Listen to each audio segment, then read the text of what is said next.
வணக்கம் மக்களே, welcome back to நேற்று இன்று நாளை. இன்றைக்கி நம்ம ஒரு லஞ்ச் பாக்ஸ் ஸ்பெஷல் வீடியோ தான் பார்க்க போகிறோம். இன்றைக்கி நம்ம பார்க்க போகிற ரெசிபி கிட்ஸ் ஸ்பெஷலான பீட்ரூட் புலாவ். இதை நான் எப்படி பண்ணேங்கிறத பார்க்குறதுக்கு முன்னாடி நம்ம சேனலுக்கு நீங்கள் ஃபர்ஸ்ட் டைமாக வரீங்கன்னா மறக்காமல் சப்ஸ்கிரைப் பண்ணுங்கள். இது ஒரு 1 pot டிஷ்ஷுங்க. டக்குன்னு ரொம்ப ஈஸியாகவே நீங்கள் இதை பண்ணிடலாம். வாங்க இப்போ வீடியோக்குள்ளே போகலாம். நீங்கள் பிரியாணிலாம் பண்ணுறதுக்கு யூஸ் பண்ணுற அந்த பெரிய பாத்திரம் எடுத்துக்கோங்க. அதில் 2 டேபிள் ஸ்பூன் எண்ணெய், 1 டேபிள் ஸ்பூன் அளவுக்கு நெய் சேர்த்துக்கலாம். எண்ணெய் நல்லா சூடானதும் முழு கரம் மசாலா சேர்த்துக்க போகிறோம். ஒரு பிரிஞ்சி இலை, நல்ல ஒரு பெரிய அளவுக்கு பட்டையை நல்லா உடச்சிட்டு சேர்த்துக்கலாம். இது கூட ஒரு 5 லவங்கமும் சேர்த்துட்டு இதெல்லாம் நல்லா வாசனை வர வரைக்கும் இதே எண்ணெயிலே நல்லா ரோஸ்ட் ஆகட்டும். கூடவே வாசனைக்கு 2 ஏலக்காய் சேர்த்துக்கிறேன். கரம் மசாலா பொரிஞ்சு நல்லா வாசனை வந்ததுக்கப்புறமா 1 டீஸ்பூன் அளவுக்கு ஜீரகம் சேர்த்துக்கலாம். ஜீரகம் நல்லா பொரியட்டும். பொரிஞ்சதுக்கப்புறமா 2 வெங்காயத்தை நல்லா நீளமாக ஸ்லைஸ் பண்ணி சேர்த்துக்கோங்க. இந்த எண்ணெயில் வெங்காயம் நல்லா வதங்கட்டோங்க. வெங்காயம் வதங்கினதுக்கப்புறமா தான் நம்ம இஞ்சி பூண்டு விழுது சேர்க்கணும். வெங்காயம் குயிக்காக குக் ஆகிறதுக்கு கொஞ்சமாக உப்பு சேர்த்திங்கன்னா போதும்.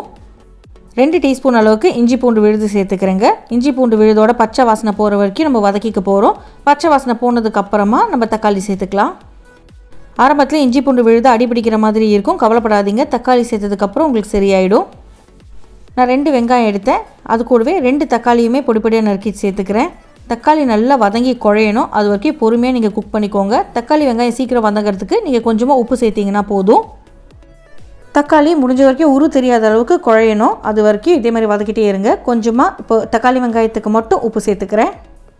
நீங்கள் கைவிடாமல் தக்காளியை வதக்கிட்டே இருந்தாலே உங்களுக்கு அது வெந்து குழஞ்சிடும். இப்போ பீட்ரூட் பிடிக்காத குழந்தைங்க இருந்தால் கூட இந்த மாதிரி புலாவில் பண்ணி கொடுத்தீங்கன்னா கண்டிப்பாக சாப்பிட்ருவாங்க. பீட்ரூட் உடம்புக்கு ரொம்ப நல்லது. பண்ணுறதுக்கும் இந்த டிஷ் ரொம்ப ஈஸி. டக்குன்னு ஒரு 1 potல பண்ணி நீங்கள் லஞ்ச் பாக்ஸில் வச்சு அமுச்சிடலாம். அடுத்ததாக இப்போ நம்ம பொடிகள் சேர்த்துக்க போகிறோம். தக்காளி குழஞ்சதுக்கப்புறம் தான் நீங்கள் பொடிகள் சேர்த்துக்கணும். 1/4 டீஸ்பூன் அளவுக்கு மஞ்சள் பொடி, 1/2 டீஸ்பூன் காஷ்மீரி சிவப்பு மிளகாய் பொடி, 1 டீஸ்பூன் அளவுக்கு ஜீரக பொடி, 1 டீஸ்பூன் அளவுக்கு கரம் மசாலா சேர்த்துக்கலாம். கூடவே ஒரு 1/4 டீஸ்பூன் அளவுக்கு மல்லிப்பொடி சேர்த்துக்கிறேன். ஃபியூ செகண்ட்ஸ்க்கு வதக்கினாலே பொடிகளோட பச்சை வாசனை போயிடும். நீங்கள் புலாவ் பண்ண ஆரம்பிக்கிறதுக்கு முன்னாடியே ஒரு 20 நிமிஷத்துக்கு பாஸ்மதி அரிசியை ஊற போட்டுருங்க. அதுக்கப்புறமா பீட்ரூட்டையுமே நல்லா அலம்பிட்டு தோலை சீவிட்டு குட்டி குட்டி க்யூப்ஸாக கட் பண்ணி ரெடியாக எடுத்து வச்சுக்கோங்க. அடுத்ததாக ஒரு 4 பீட்ரூட்டை நல்லா குட்டி குட்டி க்யூப்ஸாக கட் பண்ணி நான் இதில் சேர்த்துக்கிறேன். நல்லா கலந்து விட்டுருங்க. குழந்தைங்க இந்த டிஷ்ஷை சாப்பிட போகிறதுனால நம்ம நிறைய காரம் சேர்க்கலை.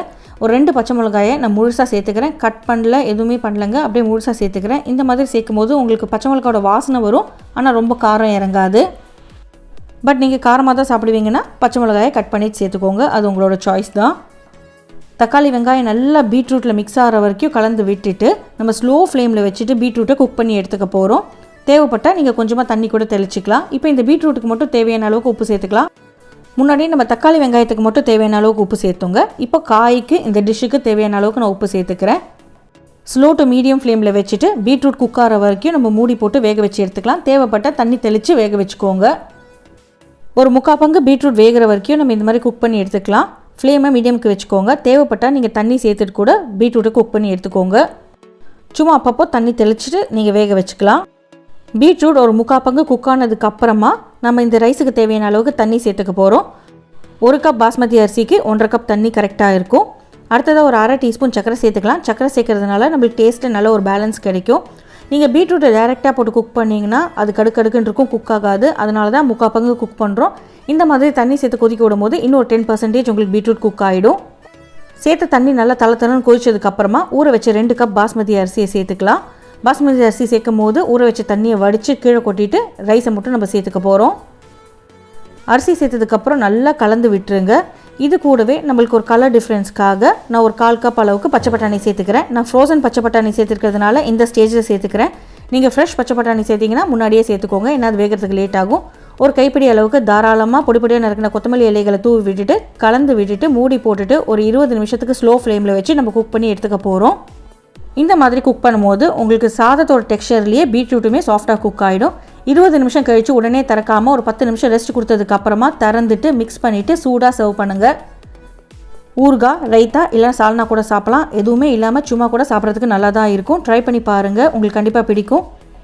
டக்குன்னு ஒரு லஞ்ச் பாக்ஸில் வைக்கணும்னா இந்த ரெசிபி நீங்கள் கண்டிப்பாக ட்ரை பண்ணி வைக்கலாம். குழந்தைகள் பிடிச்சி சாப்பிடுவாங்க. ட்ரை பண்ணி பார்த்துட்டு எப்படி இருக்குன்னு சொல்லுங்கள். நம்ம சேனலுக்கு நீங்கள் ஃபர்ஸ்ட் டைமாக வரீங்கன்னா லைக் பண்ணுங்கள், ஷேர் பண்ணுங்கள், மறக்காமல் சப்ஸ்கிரைப் பண்ணுங்கள். இன்னொரு நல்ல வீடியோவோட உங்களை நான் நாளைக்கு சந்திக்கிறேன். Until then, take care. Bye bye. Thanks for watching. Advance happy Diwali wishes. Have a happy and safe Diwali.